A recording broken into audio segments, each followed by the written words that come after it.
വയനാട് ഉരുൾപൊട്ടൽ ദുരന്തത്തിന് തൊട്ടു പിന്നാലെ മുൻകാലങ്ങളിൽ രക്ഷാപ്രവർത്തനം നടത്തിയ വകയിൽ 132 കോടി രൂപ കേരളത്തോട് ആവശ്യപ്പെട്ട കേന്ദ്ര നടപടിയെ രൂക്ഷമായി വിമർശിച്ചു ഹൈക്കോടതി. 2006, 2016, 2017 വർഷങ്ങളിലെ ദുരന്തവേളകളിൽ ഹെലികോപ്റ്റർ വഴി രക്ഷാപ്രവർത്തനം നടത്തിയതിന്റെ തുക എന്തിനാണ് ഇപ്പോൾ കേന്ദ്രം ആവശ്യപ്പെട്ടതെന്ന് ഡിവിഷൻ ബെഞ്ച് ചോദിച്ചു.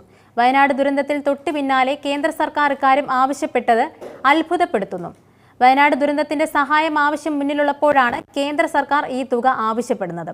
ഇത്രയും വർഷം കാത്തിരുന്നല്ലോ, അടുത്ത 6 മാസമെങ്കിലും കാത്തിരുന്നിട്ട് തുക ചോദിച്ചാൽ പോരെ? ഹൈക്കോടതി ചോദിച്ചു.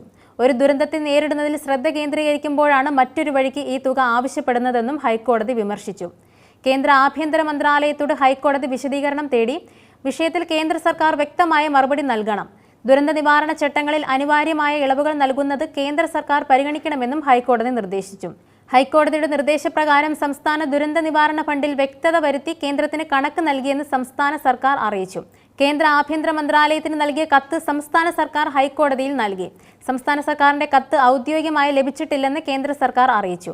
നടപടിക്രമം പാലിച്ച് ഇന്ന് തന്നെ കത്തയക്കുമെന്ന് സംസ്ഥാന സർക്കാരിന്റെ അഭിഭാഷകൻ മറുപടി നൽകി. വയനാട് ദുരന്തത്തിന്റെ പശ്ചാത്തലത്തിൽ സ്വമേധയാ സ്വീകരിച്ച ഹർജി ഹൈക്കോടതി ജനുവരി 10 വീണ്ടും പരിഗണിക്കും.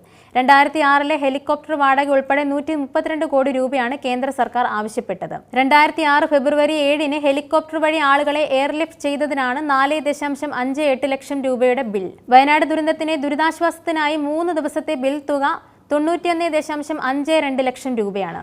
വയനാട് ദുരന്തത്തിന് പിന്നാലെ ഒക്ടോബർ 12 തുക നൽകാൻ ആവശ്യപ്പെട്ട് പ്രതിരോധ മന്ത്രാലയം സംസ്ഥാനത്തിന് കത്തയച്ചത്. ഈ കത്ത് സംസ്ഥാന സർക്കാർ ഹൈക്കോടതിയിൽ ഹാജരാക്കി. എന്നാൽ കേരളത്തിനെ മുഴുവനായി കണ്ണീരിലാഴ്ത്തിയ ചൂരൽമല മുണ്ടക്കൈ ദുരന്തത്തിന് പിന്നാലെ കേന്ദ്ര സർക്കാർ 132 കോടി ആവശ്യപ്പെടുമ്പോഴും കത്തോലിക്ക സഭ 100 ഭവനങ്ങളുടെ നിർമ്മാണം ഏറ്റെടുത്തുകൊണ്ട് മുന്നോട്ട് വന്നിരിക്കുകയാണ്.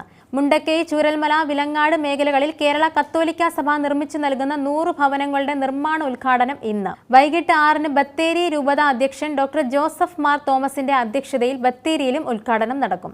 വിലങ്ങാട്ട് നാളെ വൈകിട്ട് 5 കോഴിക്കോട് രൂപത അധ്യക്ഷൻ ഡോക്ടർ വർഗീസ് ചക്കാലയ്ക്കലിന്റെ അധ്യക്ഷതയിൽ ചേരുന്ന ചടങ്ങിൽ KCBC president major archbishop കർദിനാൾ ബസേലിയോസ് ക്ലീമിസ് കത്തോലിക്ക ബാവ നിർമ്മാണോദ്ഘാടനം നിർവഹിക്കും.